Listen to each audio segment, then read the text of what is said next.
Okay. Good morning, good afternoon, good evening. Hi, everyone.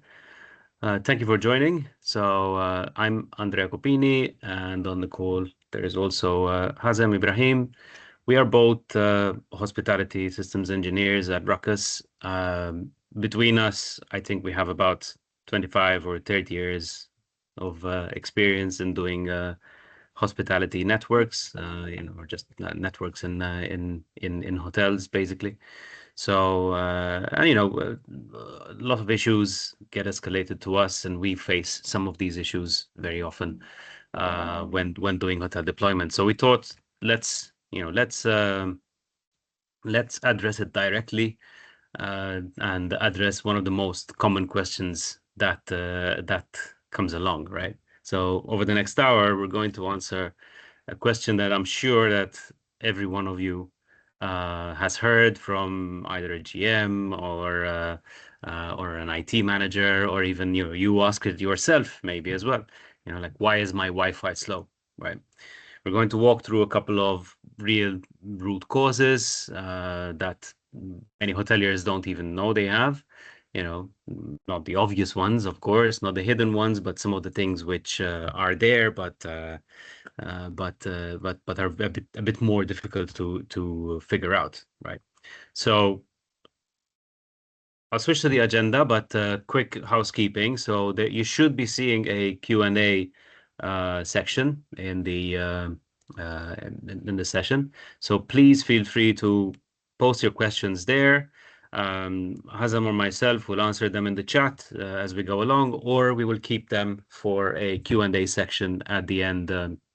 At the end of the session, there's some time dedicated to Q&A where we will address some of the broader questions, so to speak. But feel free to ask any questions or even post any comments or any thoughts that you may have in the Q&A section. So quick agenda. So for the next 60 minutes, we'll start by looking at the scale of the problem.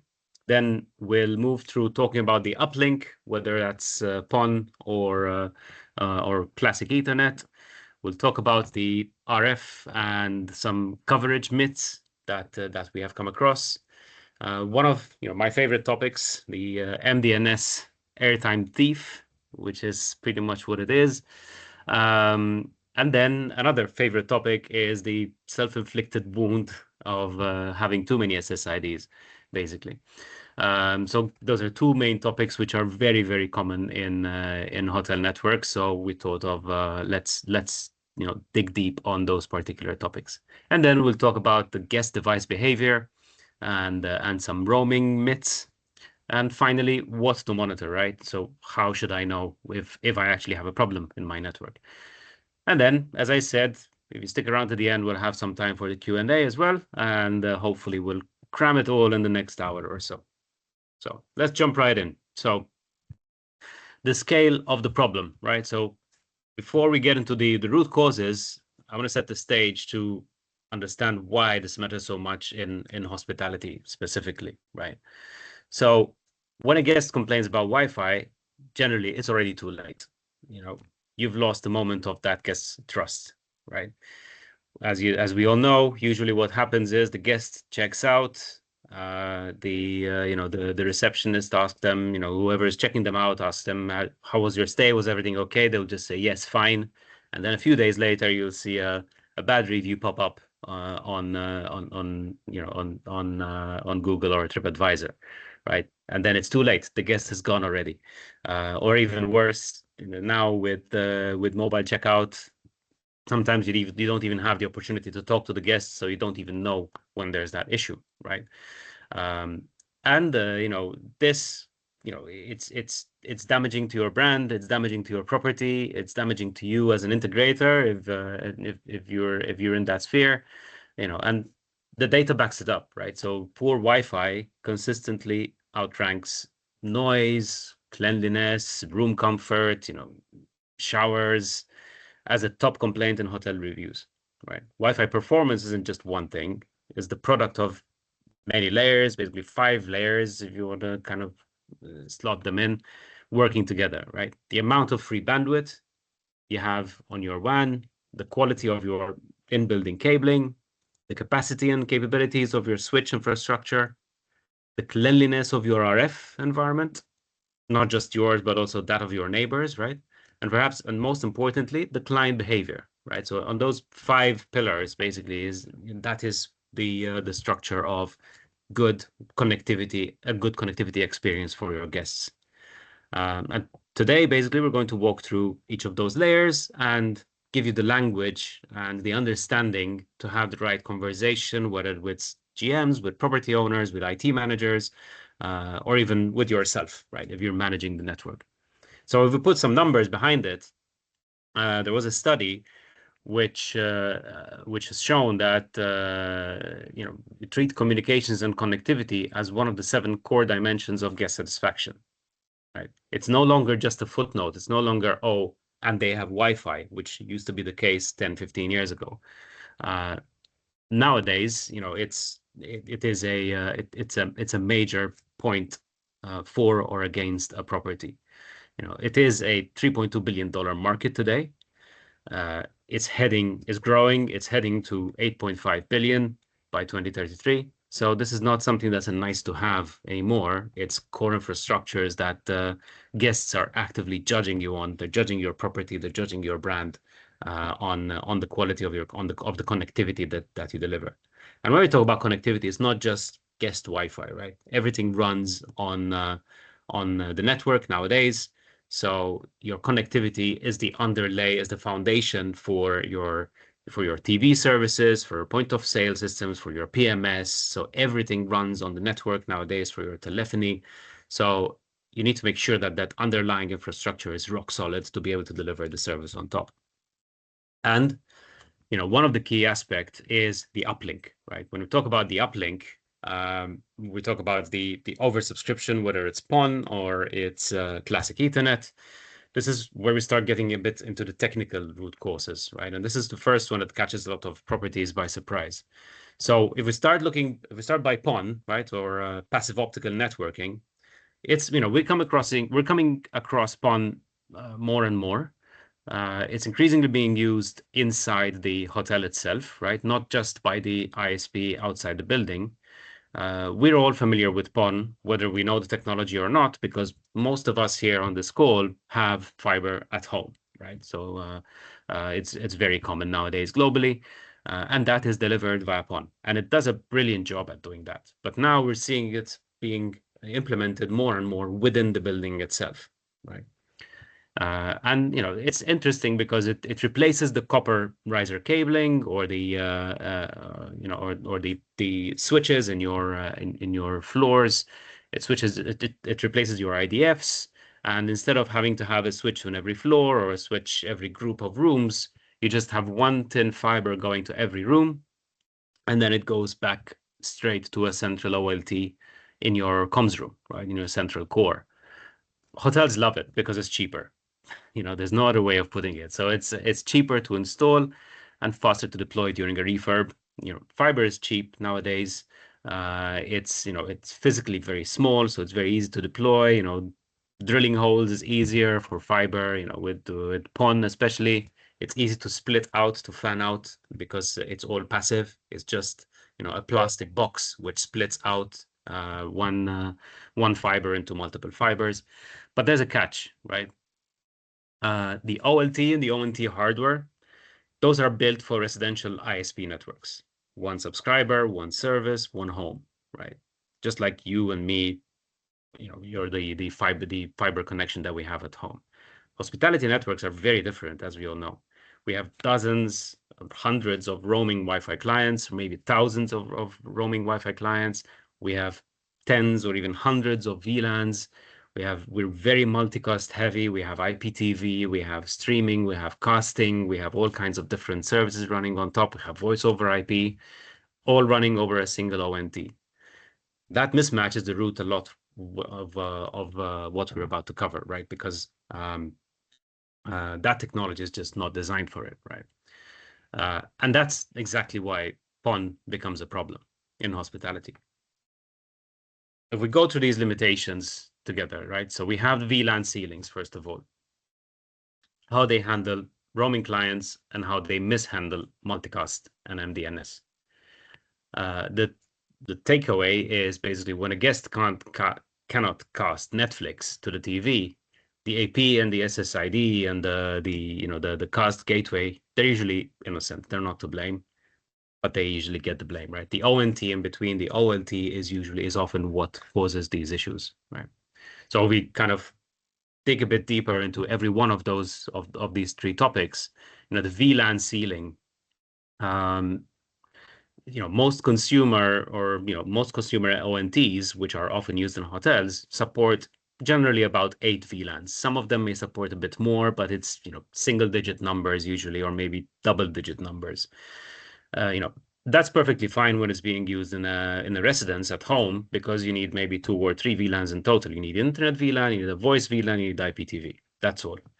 In a hotel, as we know, we have hundreds of VLANs. And so we have, guest Wi-Fi, staff Wi-Fi, IPTV casting, we have PMS, we have BMS, we have point of sales, we have so many different services. And now with the concept of a private area network, you need basically a VLAN per guest, a VLAN per room. So that could be hundreds, if not thousands of VLANs. That ceiling gets hits very fast. So you're going to have compromises in how you segment the network, or you have to tunnel all your traffic using something like Ruckus Edge or the Smart Zone data plane, which kind of it's a bit of a shoehorning the technology into an environment which is not really designed for it. The second point is roaming clients, right? ONTs are built around a static service model. You have one device, one port, one building, or one residence, right? They were never intended to sit behind a Wi-Fi access point serving guests who are constantly moving between rooms, or from the room to the lobby, to the lift, to the lobby, to the bar. They're just not designed for devices constantly moving around the building. Things like the session state, the HCP, the multicast group membership can all break when a guest roams, right? Exactly the moment the guest expects their stream to keep playing. Um, and then finally, things like MDNS and the way they handle multicast. Chromecast, Apple TV, they rely on MDNS and multicast, which we'll cover a bit later in the session. But ONTs generally are designed to handle multicast in a way that it's for streaming TV, right? They're not really designed to handle MDNS from the ONT back to a gateway somewhere in your core and then back to the TV in your room. They're just not designed to handle that approach. Could you make it work? Probably yes, but they're just not designed to do it directly.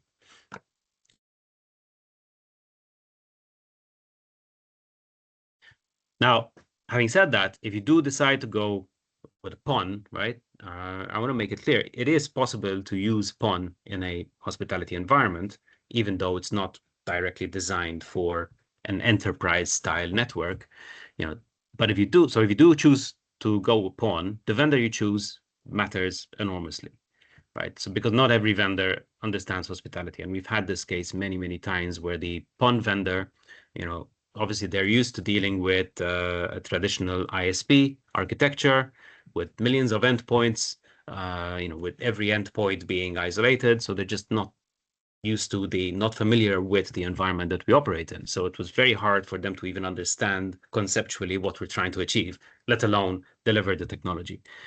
That's why we've partnered up with Nokia, right? Because Nokia understands this market. They're a leader in PON. They have 650 customers worldwide. They are #1 market share position. You most likely have a Nokia ONT. I have a Nokia ONT in my home to deliver, for my internet connection. So they're big in the PON space, but they do have an arm where they are building basically software dedicated to the hospitality environment. And we've partnered up with them, and in a very explicit way, because now Ruckus One can actively configure and manage Nokia ONTs and OLTs. So you have that single pane of glass where you're managing your OLT, your ONTs, your access points, your switches, your Wi-Fi SSIDs, and all your health monitoring is done through one single dashboard, which is Ruckus One.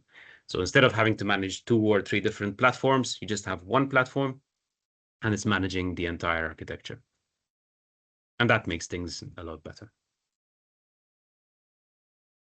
But what if PON is not at play here? What if we're still seeing issues on a classic Ethernet network, right?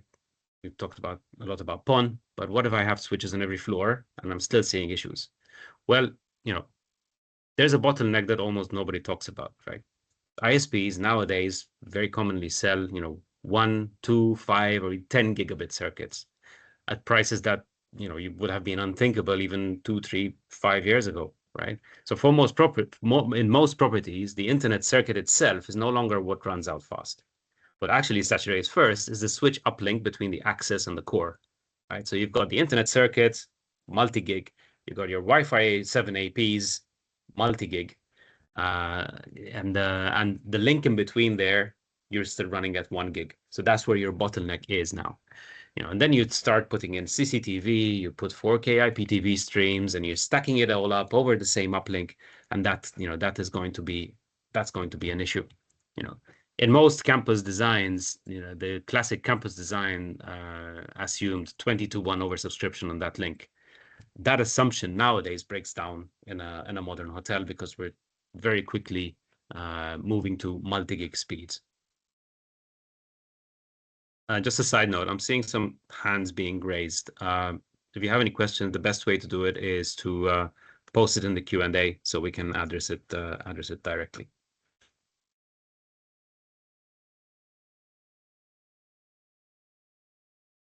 So talking about the ISP link, right? The internet line, if you do need kind of a rule of thumb for sizing how much of internet bandwidth I need, right? The rough numbers that we usually use is the number of rooms multiplied by 10 megabits, right? It's a very rough number, very, finger in the air kind of estimate. So it's not a hard science. But, if you think about it as a 200-room hotel, you need about a 2 gig line, right, from the ISP, right?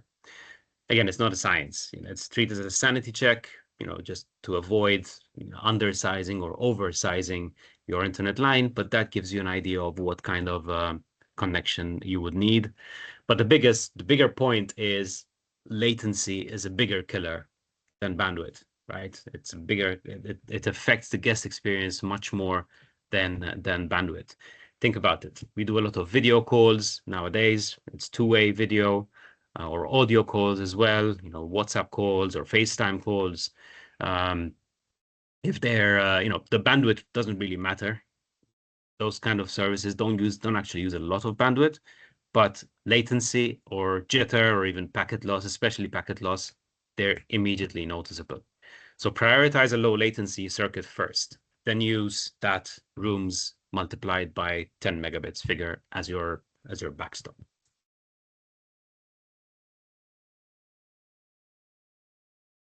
Okay, so moving on to the RF side of things. So here's a myth, right? The famous corridor design, right? We have an AP in every corridor, every 4 rooms, every 6 rooms, every 8 rooms in some cases, so we don't have any dead zones. That's almost never true, right? Corridor APs are designed to cover the corridor, not to punch through concrete, steel, or bathrooms and plumbing and marble. They're not designed to punch through those kind of materials, right?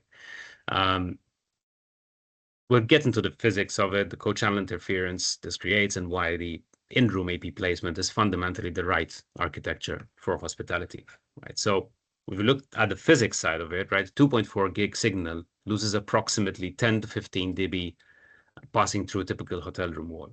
5 gig signal loses 15 to 20 dB. Now, what do those numbers mean? I know there are some RF engineers in the audience, so I don't need to explain it, but for those who aren't that familiar, 10 dB is 10 times the signal, right? So you're basically dropping the signal by 10 times as much. So if you drop 10 times signal from a corridor AP, that's going to be 10 times the worst guest experience. So an AP in a corridor serving 20 rooms or even 10 rooms or even 6 rooms is fighting signal attenuation at every part, right? And then you have the issue with co-channel interference. If you have corridor APs packed together at a high transmit power, which you have to do because if you want to penetrate into the rooms, those will create overlapping cells on the same channels. The APs hear each other because they have a perfect open space between them, but they have to back off through CSMA/CA, which Wi-Fi uses. So they have to back off constantly. Since they're backing off so often, throughput will collapse, even though the signal strength is high. Right? If you really want to go down a rabbit hole on this, you can look up the hidden node effect, as this has a major impact on corridor designs. So corridor design, I would say it's really, really, really on its deathbed. It's something which we strongly recommend against. We can still support it. We're probably the vendor which can handle corridor designs the best out of all the other vendors because of our BeamFlex technology. But we still recommend avoiding corridor-only designs as much as possible. The right model is to use in-room APs, right? So a wall plate or a ceiling mount AP inside the guest room itself, it delivers consistent short-range signal directly to the device. The signal does not have to penetrate any walls. The coverage is predictable, it's consistent, and the guest is happy. We've done some spectrum scan data from hotel deployments, and they consistently show 2.4 gig co-channel congestion in corridor AP architectures. Nowadays, even on 5 gig, because we have so many APs, or we need so many APs to be able to penetrate the walls at the full signal that we need. We see co-channel interference even on 5 gig, and in some cases even in 6 gig.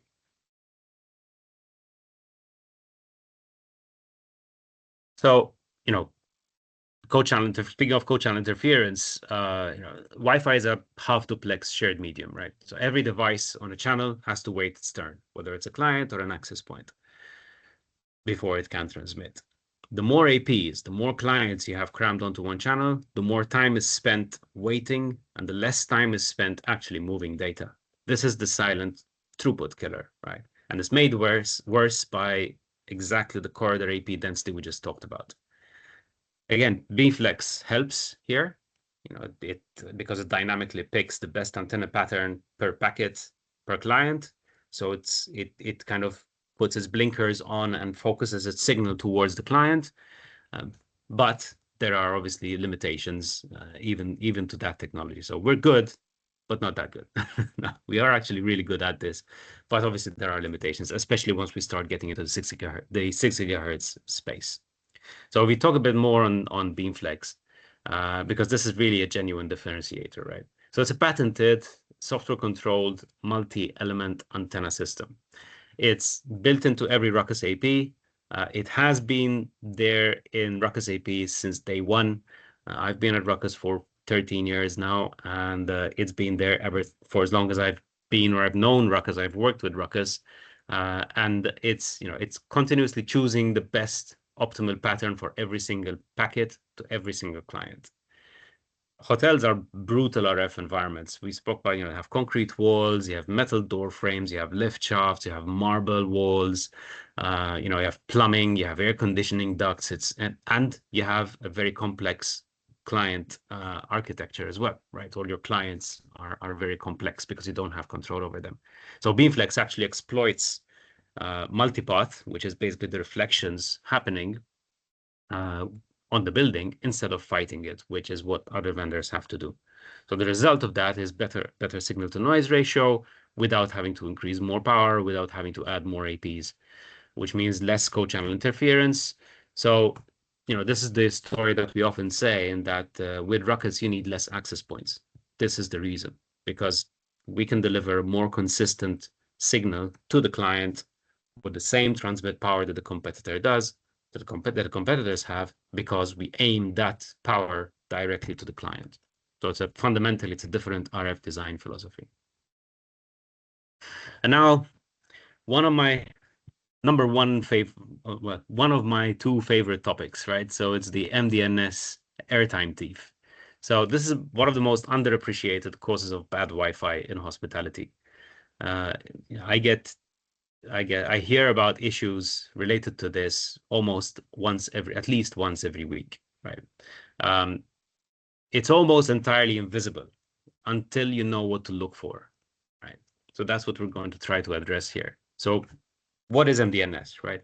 MDNS essentially is the protocol behind Bonjour, Apple Bonjour, behind Google Cast, behind Netflix casting, YouTube casting, all those casting protocols and things like AirPrint, all of these services are built on MDNS, right? It's the zero configuration service discovery protocol, which things like Apple TV uses to say, I'm here, I'm an Apple TV to every device on the network. Devices shout, I'm a printer, I'm a TV, I'm a speaker on a specific multicast address, and anyone on that network will hear that and say, okay, so there's a TV, so I can transmit my video stream to it, or I'm Spotify, I can transmit my music to that speaker, right? At home, this works really well. If you have 3 or 5 devices, it's completely harmless. But scale that to 500 access points, 4,000 clients, in every single multicast packet, because it's multicast, which is essentially broadcast, really. It has to be retransmitted to every single client on every single access point at the lowest data rate, at the lowest speed, so that every client can hear it, right? Even if the client never asked for it, right? The way that multicast is designed, it just has to be broadcasted to every single client. So in one real test with 1,500 clients, of which about 80% were Apple devices, it was a university, and they briefly unblocked MDNS, which caused channel utilization to spike across every band. Ping latency went up 10 times, packet loss went up 56%, and speed tests went down 90%. So this is real tangible result of not controlling MDNS, right? Now, we all know all hotel guests are carrying smartphones, sometimes more than one. Every one of these smartphones constantly generates MDNS chatter. Now multiply that chatter by 300 rooms, by 500 rooms, by those 4,000 clients, you can understand the impact that this would have. So this is so consistently underestimated. It's not some hypothetical lab test, it's something that we see in real hotel deployments. Whenever MDNS isn't properly mitigated, we see issues. We see very, very prominent issues. So much so that nowadays, as soon as I hear the words unstable or slow mentioned, my first question is always, do you have Chromecast in your property? Do you have Apple TVs in your property? In almost all cases, the answer is yes. So how do I identify that, right? The simplest way to identify it is by looking at your access points. If you have a smart zone, for example, or even on Ruckus One, you just need to look at the airtime utilization table, at the AP list, and look at the airtime utilization. Look at how many APs you have, which have 0 clients, but have high airtime utilization. Anything above 20, 30% airtime utilization, that's going to start impacting your network. If you see very high airtime utilization with 0 clients consistently across many access points, that generally is a symptom of having uncontrolled MDNS. Digging deeper, a packet capture is always the answer. And if you do a packet capture on an access point, you will see exactly this. You will see a sustained flood of MDNS packets, which is UDP port 5353.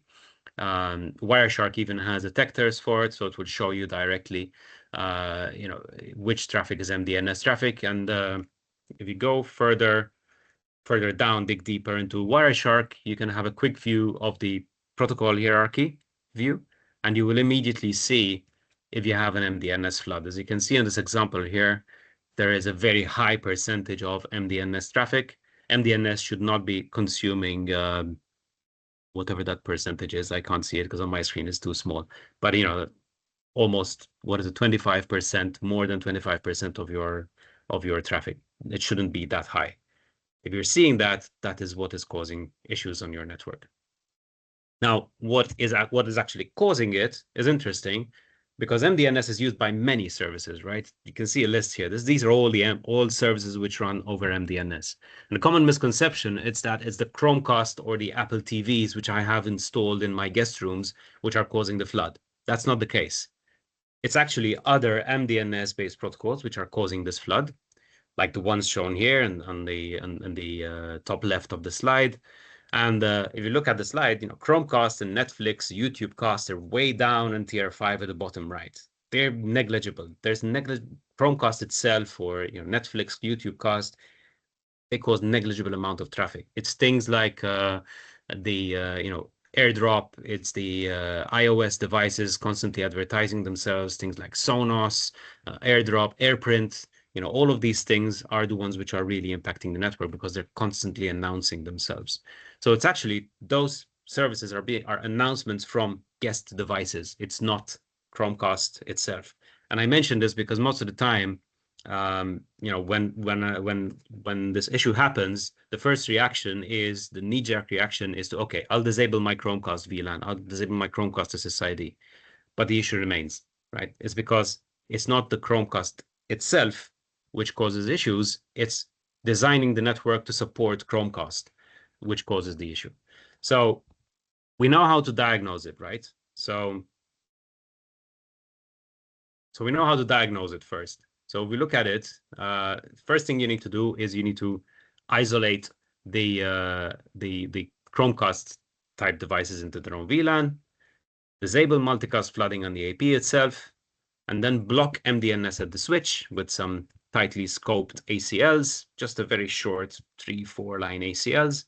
And then you apply that ACL outbound to AP facing ports, right? And then once you do that, you verify with the NSSD that you're only seeing the room's Chromecast and nothing from the neighboring rooms. And that's it. It's very simple to mitigate once you know what to look for, essentially. So that is MDNS. That is MDNS flooding, essentially. The other issue that we see very commonly in hospitality environments is the self-inflicted wound, right? The having too many SSIDs, right? Of everything we're covering today, this is probably one that's entirely within your control to fix, and it's often overlooked. And we know what causes it, right? A service provider comes in and say, I need an SSID for this, I need an SSID for that, I need a new VLAN for this, and you end up creating new SSIDs, multiple SSIDs for every service. Well, one of the biggest causes of bad Wi-Fi has nothing to do with the ISP, the cabling, the AP hardware. It is having too many SSIDs. Every SSID on every radio, on every access point, transmits beacon frames 10 times a second. Whether or not a client is connected, whether or not the SSID is hidden or not, Wi-Fi 7 has some mitigation for that, but it's very early days that the impact is negligible, right? But essentially, every SSID that you configure is broadcasting its presence out of every single radio, every single access point, 10 times every second. So it's speaking in its presence and answers every single probe request from the client. The airtime cost is the same, whether it's visible, hidden, whether they're clients or not. So we have, we have this target where, try to limit the number of SSIDs to 3 SSIDs on 2.4 gigahertz, and 4 SSIDs on 5 gig, 6 gig, right? You can enable more. We support, on some of our APs, we can support 27 SSIDs, but it's one of those things that just because you can doesn't mean you should, right? We can support it, but the more SSIDs you enable, just because of the way Wi-Fi works, you're going to consume airtime. And especially in hotel environments where we have a lot of access points, they're fighting for airtime already as it is. Adding more and more SSIDs is just going to make that situation worse. So try to aim for these numbers. No more than 3 SSIDs on 2.4, no more than 4 SSIDs on 5 and 6 gigahertz. One of the ways of fixing this is to split the SSIDs by the radio, right? So out of the box, whenever you configure an SSID, every SSID gets enabled on every radio, on every access point. That's normally never the right code in a hotel running dozen or more services, right? Because you might need your payment SSID to be only in the lobby and in your restaurants, for example. Or You may have again, some payment terminals which only supports 2.4 gigahertz, or voice over IP, for example, is a very common example, where voice over IP handsets, generally you have to select whether you want them to run on 2.4 or 5 gig. They almost never run on both bands. We normally recommend running voice on 2.4 gig. So there's no point in enabling the voice SSID on 5 gig, since no device is ever going to use it. So you should make sure that that SSID matches with the client. My client is only using 2.4, so I'll enable that SSID only on 2.4. Same thing with Chromecast. If you have Chromecast dongles, Chromecast supports 5 gig, then only enable the Chromecast SSID only on 5 gig and only in the guest rooms, because normally you wouldn't have Chromecast dongles in your meeting rooms or in your restaurants. So make sure you isolate and you organize your SSIDs to only enable them where they're needed on the bands that they are actually needed. And you can do this with Smart Zone using WLAN groups and AP groups. And on Ruckus One, it's actually even easier because the SSID can be configured to only run on specific bands, not only on just specific AP groups. The next step up, which is something really powerful and really unique to Ruckus, I should say, we want to reduce the number of SSIDs even further than this, but we need that isolation, right? Every service needs to run on its own VLAN. So how do we do that? We do that using dynamic pre-shared key, specifically group dynamic pre-shared key. This lets you collapse multiple back office SSIDs into a single services SSID, right? Normally, one SSID means one shared password, right? When using a normal PSK, just like you and I have at home. We have an SSID, we have a Wi-Fi password, a pre-shared key, and that's what all the devices use on that SSID. With Group DPSK, a single SSID can have many different passphrases. And each passphrase can map to its own VLAN, have its own traffic policy, have its own firewall rules. Most importantly, it's tied to a specific VLAN, right? And setup is extremely easy. It's literally just 2 steps. You create the SSID as a services SSID. You enable dynamic pre-shared key, and then you define the group DPSKs. You can generate them in bulk. You can generate them one by one. You can import them from an Excel file. So there's many ways of generating them and tying them to the VLAN, right?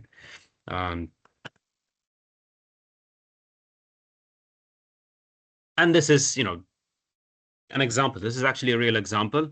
We changed around the names a bit, but this was an example where a property actually had 10 SSIDs on every radio, on every access point. Obviously, performance was horrendous. So we implemented DPSK and we brought those 10 SSIDs down to 2. So,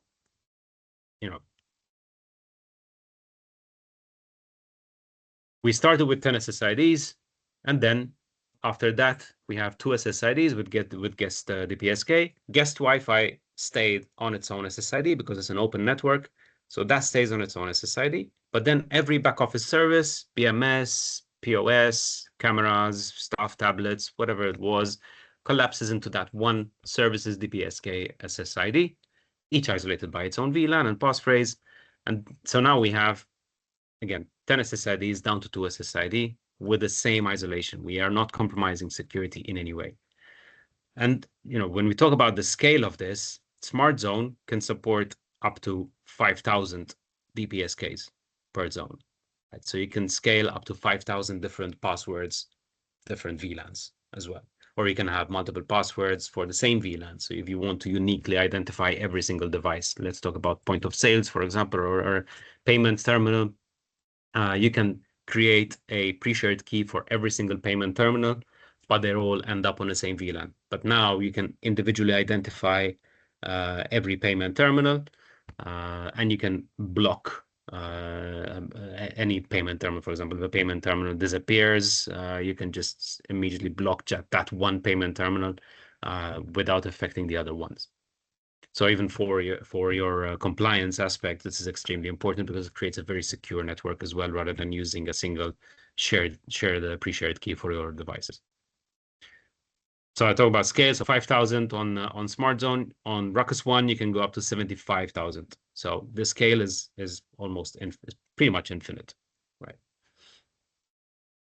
So now let's talk about the guest device, right? Because this is, this is where we shift from the infrastructure to the client, right? Because first of all, you're never in control of your entire network. In our industry, guests bring in half the network, right? And you have no control over that device. That device can be the latest and greatest iPhone with, super duper Wi-Fi connectivity, all the way to some cheap Android device bought off AliExpress, and they're expecting the same kind of performance, no matter what kind of device the guests are bringing in. So you have zero control over the networks. So you need to make sure that the infrastructure is suitable for all of those devices. The only thing that the infrastructure can do is influence the behavior of these clients through some Wi-Fi protocols, right? So there's some protocols like 11K, 11V, 11R, and they're some of the most misunderstood protocols on Wi-Fi. So we start by 11K. Basically, 11K just says, "Hey, Mr. Client, these are the other access points around you. There's 3 or 4 other access points around you, and here's their channel." Because now the client knows which access points there are around them, then when it comes to roaming, the client doesn't have to scan the entire band, the entire 2.4 gig, the entire 5 gig, and the entire 6 gig band. It just scans those 3, 4, or 5 channels that 11K notification has told them to scan, right? That speeds up roaming significantly, because a full channel scan, especially with 6 gigahertz, a full channel scan can take anything between 5 to 7 to 8 seconds, right? 8 seconds. If you try to walk from one end to a corridor, from one end to the other of a corridor, you will notice how far you can get to in 8 seconds, right? So 8 seconds is a very long time in roaming. So you can narrow that down to scanning 3 or 4 channels, which takes less than a second, which takes milliseconds.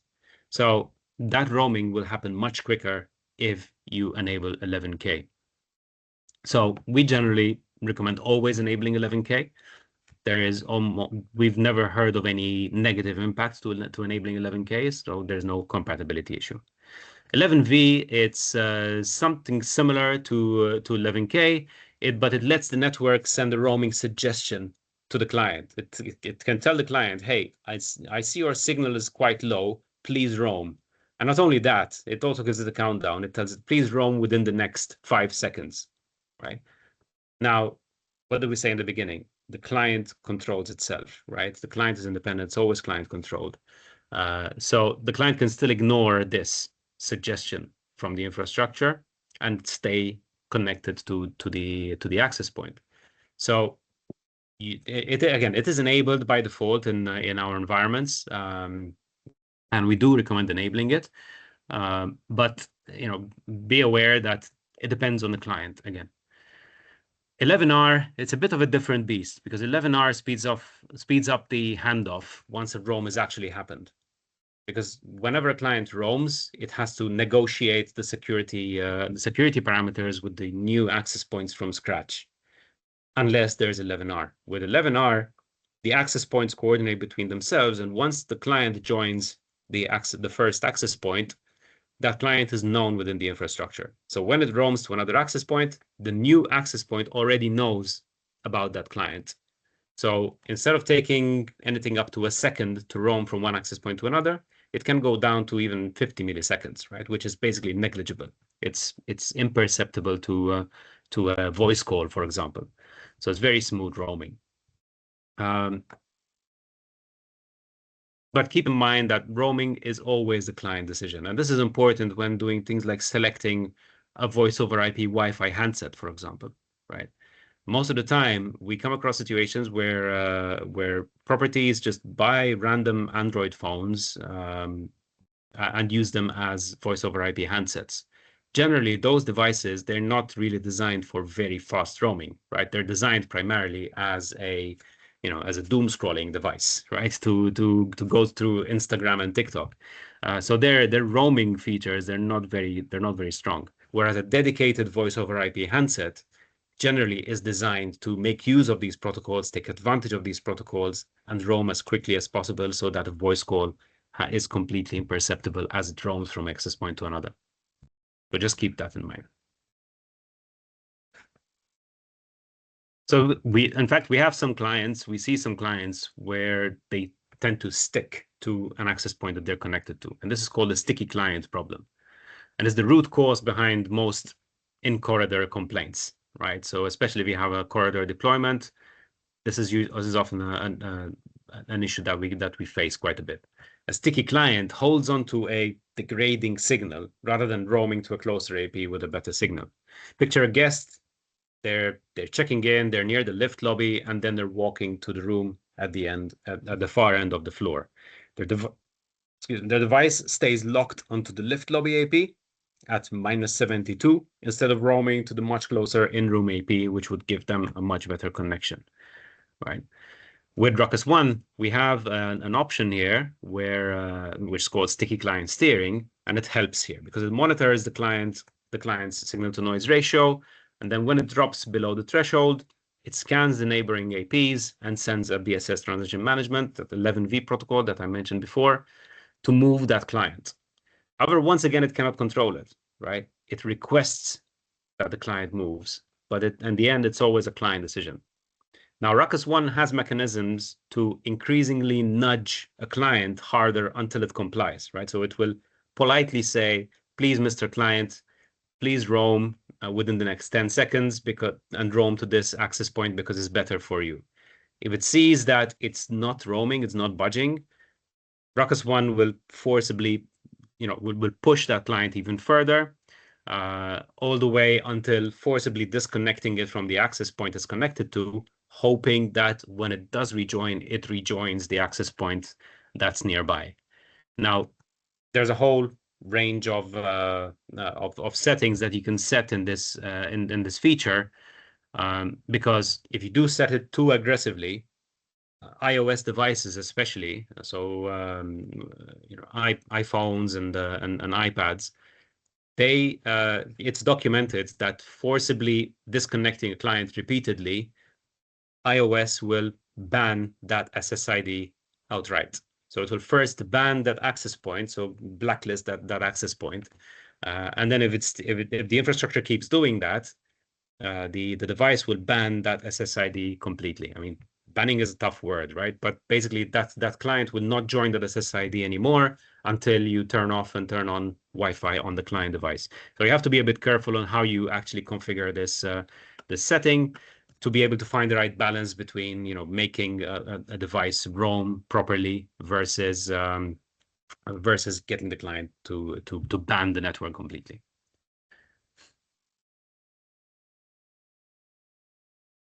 So, like I said many times now, I think it's clear that the infrastructure cannot force the roam. So what you have to do is you have to design for it, right? The AP can advise, the controller can suggest, but the client firmware makes the final call.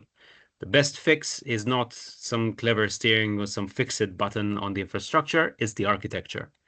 If the nearest AP is the in-room wall plate AP right above the guest's desk, the client will tend to choose that access point because there's going to be a big difference in signal between the access point that's down by the lift lobby and the access point that's sitting, half a meter away from them.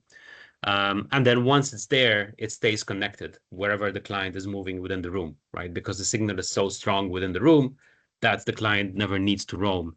It never reaches that threshold where it's even scanning to roam. So that the performance is going to be even better because a scanning client is going to impact performance. So you want that very strong signal to be able to maintain that high performance. So you can layer on this association imminent flag and a minimum RSSI threshold, the sticky client feature in Ruckus One to nudge the stragglers. But the core message is, no matter how many feature configurations you have, and no matter how many tweaks you try to put on the controller, it cannot compensate for a flawed AP placement design, right? It's very important that the architecture is designed correctly from the very beginning, especially your AP placement and the number and the type of APs that you have. I want to make it clear, you can have too many APs, right? So we have situations where an access point in every single room was too much, and especially on 2.4 gig, which has more penetration. So we in some situations, we either turn off 2.4 gig in some rooms, or even at the design stage, we alternate rooms. So we put an access point in every other room rather than every single room. And we can achieve this because our wall plate access points have 360-degree coverage around them. Some of the competitor APs will focus their signal to the front of the AP because it's assumed that you're going to have the AP on a wall in the guest room. With our wall plate APs, the coverage is 360. So you can actually cover the room behind the access point, depending on the size of the rooms, the wall material, the insulation within the walls, depending on a number of factors, but it is possible from an AP hardware perspective.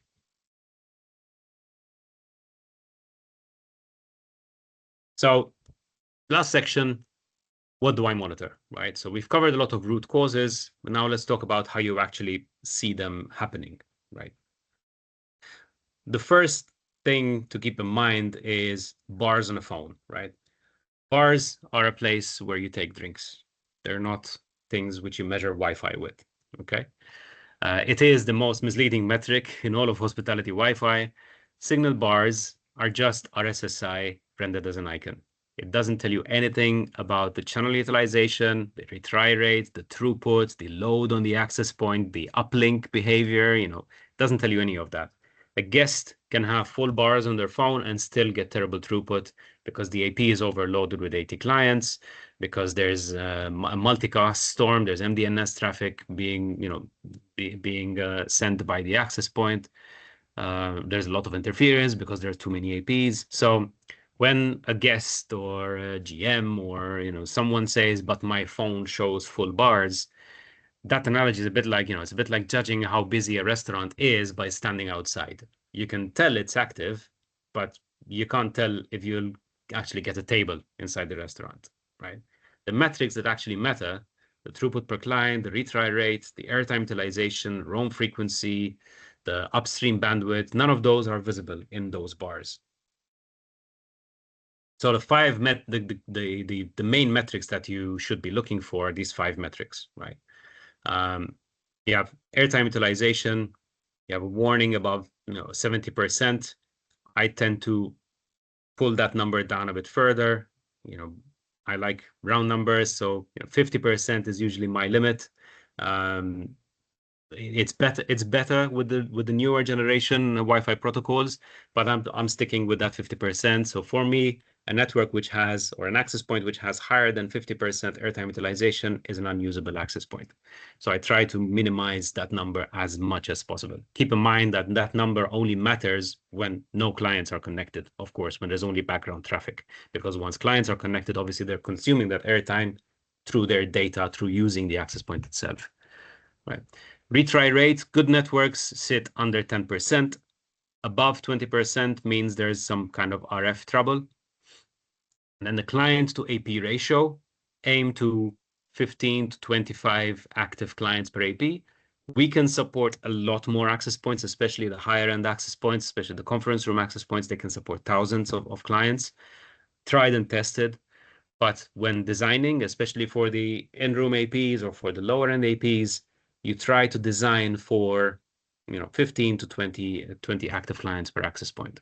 Again, rule of thumb for meeting spaces with the meeting room access points, we normally calculate we take the capacity of a meeting room in classroom layout and divide by 75 people, not 75 devices. We divide by 75 people of that capacity in classroom layout, and that's the number of APs that you should have in a meeting space. In other areas which are not that high density, then it's more about the coverage. So it's not about the capacity. So you very rarely will hit 15 to 25 clients per access point in a room, right? Rooms normally would have very few clients. And then WAN utilization over time, right? Watch out for that flat top during peak hours. That's saturation. That's not a Wi-Fi problem. If your internet bandwidth is a flat line at the top during heavy usage, then you need to increase your internet bandwidth. And then your roam events per hour. Um, Zero roams across a multi-floor stay suggests BSS transition isn't working at all, and you have a sticky client situation. And then the tools for this are Ruckus AI. Ruckus AI does predictive health monitoring, continuously watching for degradation patterns like rising retries or airtime creep, surfacing alerts before a guest even notices. And then Ruckus Analytics sits above Smart Zone or built into Ruckus One. This gives you anomaly detection, gives you client experience scoring, and gives you root cause analysis. Smart Zone dashboard itself actually should be open on every hotel IT manager screen during peak hours. It's a very good tool to give you a good idea of how healthy is your network. Obviously, for RF design decisions, a proper site survey tool gives you the third-party evidence, the independent evidence base that you need. And then for hotel owners, GMs, export weekly trend reports. You can generate these dynamically or even periodically automatically using Ruckus One or using Ruckus Analytics, and that gives them a visual story, right? So here's Friday evening at 7 p.m. Here's why the Wi-Fi was slow. And you can actually deliver numbers which they can't really argue with. So in summary, these are the kind of the 10 things to check before blaming the access point. Confirm the upstream bandwidth, check the AP's wired port speed, 100 megabit links points to a cabling problem. Review per AP airtime utilization at peak, flag anything which is above 70% or even 50%. Check the idle APs too. They should be well under 20% on 2.4 and 1% on 5 gig or 6 gig. Check the retry rates above, if they're above 20%. Capture MDNS traffic and apply ACLs or multicast isolation. Confirm 11V is enabled on back office and voice SSIDs especially. Validate the AP placement with a proper survey, a proper Ekahau or a proper survey tool. Set a minimum RSSI threshold around -75, -78 to make sure that a distant client does not even manage to connect to your network. And finally, check the client itself. Does it even support 5 gigahertz? And is it actually using it? These kind of things. So make sure that the client is also into the equation. So before we wrap up and we go to the questions, I want to point you to some RTF community resources. So you can find everything at ruckusnetworks.com/RTF, and then you can join the broader community at community.ruckuswireless.com. You can sign up for the monthly newsletter so you don't miss webinar invites like this one. We try to keep this type of webinar, this type of hospitality-focused webinar to one every quarter. And you can engage with your local SC or even with myself and with Hazem through the forum channels. There's always one next to you. So thank you so much for joining today. Hope this gives you a sharper set of tools for diagnosing what's really behind why is my Wi-Fi slow, right? So let's just see if there are any questions. Hazem, sorry, I wasn't looking at the Q&A. Is there anything? Yep. Thank you, Andrea. So we have answered most of the questions. There is one question here about bandwidth, which I think you answered during the presentation, but we can read it again for everyone. So we have a question from South Africa that says, from Sub-Saharan Africa that says, what is good speed? Is the understanding of good connectivity and speed that videos don't buffer? Or has anyone determined a good MB download value? So I think, in my opinion, anything between 20 and 25 MB would be good enough for IPTV. Andrea, you may add if you would like. Yeah, I mean it's very subjective, right? Yeah, I would say minimum 20 megabits would be what would be considered good nowadays. Again, latency is a bigger killer than bandwidth generally. So if you are limited on bandwidth, so if you're in a region where your connectivity options are limited, your bandwidth is limited, then it's better to limit the bandwidth to the guests and limit them even down to 15. I wouldn't go lower than 15, but you lower down to 15 megabits per guest in order to not saturate your internet connection, which would naturally increase latency, right? So it's better to sacrifice some bandwidth and have much better latency, because that's really what's impactful, right? Nowadays, it's doom scrolling, it's video calls. That is all light bandwidth interactive traffic. The upper limit is just not there, right? The more bandwidth you can give your guests, the happier they are. I would say anything above 100 megabits to a guest, they will not notice any difference, right? Even if they're working or they're gamers and they're downloading a game or they're downloading a file for their work, or doing something heavy, over 100 megabits, it's diminished returns, right? So I would say the number sits somewhere between 20 megabits and 100 megabits. The lower limit is 20 megabits, I would say. The kind of, not really a limit, but the upper kind of where it makes sense limit is I would say 100 megabits. So anything between that number, I would say is a good number. But very good question.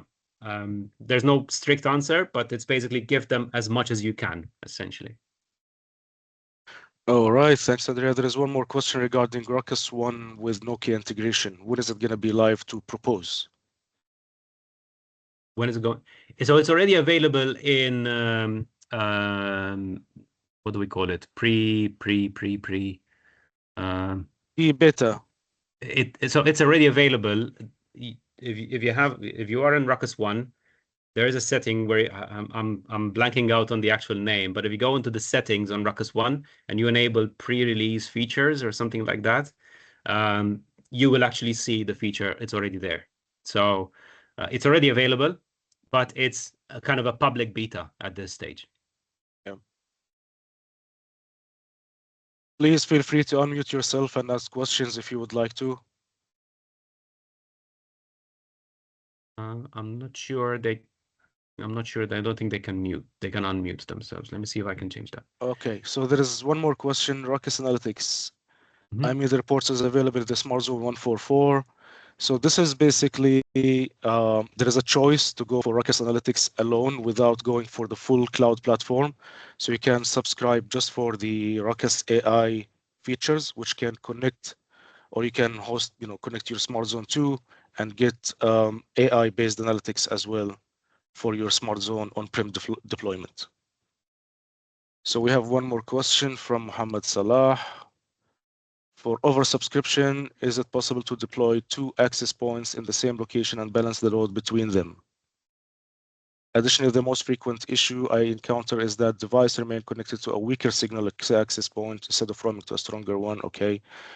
Why is this considered primary client-side issue, even though the system can detect the device and show it connected to multiple APs? Finally, since we are using a Huawei OLT, is there any type of integration available between Ruckus and Huawei? Okay. You want me to take that? Okay. Go ahead. So regarding the oversubscription, yes, it is possible to deploy 2 access points and balance the load between them. Yes, that's possible. However, a better approach would be to use a better access point, right? It's better to have, because as we were saying, every single access point is going to broadcast the SSIDs. So that's going to cause interference. So rather than have 2 lower end access points, broadcasting the SSIDs and consuming airtime because they're broadcasting SSIDs, it's better to have less access points, higher end access points. So they're 4x4 spatial streams versus 2x2 spatial streams. They have more powerful CPU. They have a 6 gigahertz radio. So they can handle a lot more devices in the same space. And for the other questions. So talking about DPSK, when moving SSIDs, the connected devices will be disconnected. Shall we reconnect manually all clients connected to those moved SSIDs? No.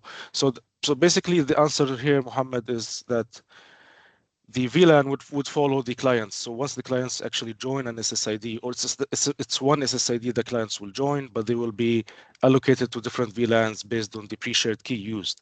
So once they are assigned to a VLAN, that VLAN would actually move with them around the hotel. So they don't have to disconnect and reconnect every time they roam between access points. Let me see if we have more questions.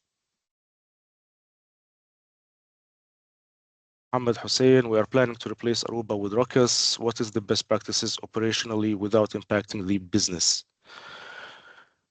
So there will always be a migration plan. I would be happy to take this offline. Mohammed, if you would like to reach out to us, I would put in my contact details in the comment section. Please reach out so we can have a discussion over the best practice on migrating from other networks.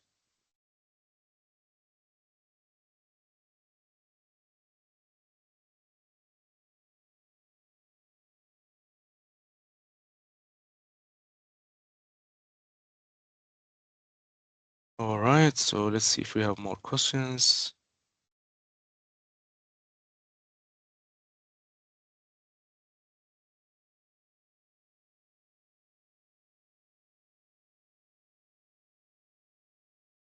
Going back to the question, to the previous question, right? Because I didn't answer all the. It's a long question or multiple questions Yeah. regarding the frequent issue where devices remain connected to a weaker signal access point. That's what we covered, right? That there are some clients which have very bad roaming algorithms, and they will stay connected to an access point which is far away at a low signal. Why is it considered the primary client-side issue? Because it is a client-side issue. Roaming is 100% determined and controlled by the client. This is a very common misconception in Wi-Fi that the access point has any form of control. No, the infrastructure cannot control what the client does. The infrastructure can suggest to the client, but it's always 100% a client's decision. No matter what any vendor will tell you, if you hear this from any other vendor or any kind of expert, no, it is 100% always a client decision on when to roam and where to roam to, right? The infrastructure can influence, but it cannot control. It's just that's how Wi-Fi works. It's very different in cellular, right? 3G, 4G, 5G, that's a completely different world. In Wi-Fi, the client decides when to roam and where to roam to, always. Sorry, just wanted to clarify that. Thanks, Andrea. So we have one more question. When Ruckus 1 has an issue, let's say that it goes offline or APs are not reaching out to Ruckus 1, what are the effects or the impacts on DPSK? Depending on the number of DPSKs that you have. As far as I know, in the current situation, the first, I think 5,000 DPSKs are stored on the APs themselves. So no effect. If you have less than 5,000 APs, no effect. I know that with Smart Zone, because it's limited to 5,000 DPSKs, the DPSKs are stored on the APs themselves. So if you lose that Smart Zone, there's no impact at all because the APs themselves store the DPSKs. With Ruckus One, because of scalability, some of those DPSKs have to sit on the cloud. But some of them are stored, or at least they're cached on the AP. So in practice, we're never close to 5,000 DPSKs. Normally, we're talking about 10, 20, maybe 100 DPSKs, right? And they're stored on the access point directly, so there's no impact. Okay, so we have one more question here that says, can I use a Ruckus fiber pack or fiber backpack with H550 with a Regi GPON SFP? SFP. As long as the SFP presents itself as a normal transceiver, right? As a normal 1 gig transceiver to the connected device, right? To the switch, so to speak, or to the backpack, then yes. In the backpack, it's pretty much it's a media converter, right? So there's no vendor lock-in or anything of the sort. It's just a media converter, so it will accept any SFP that presents itself as a normal Ethernet transceiver. Right. So I'm not familiar with the Ryujin one, but as long as it presents itself as a as a transceiver, it should work. I think that's all. Do we have any more questions, or did we miss any questions? I think that's all the I think that's questions all. we have, Andrea. Yeah. Thank you so Thanks, Ed. much. Yeah.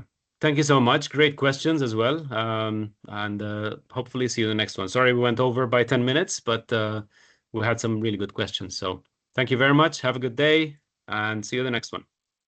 Thank you, everyone.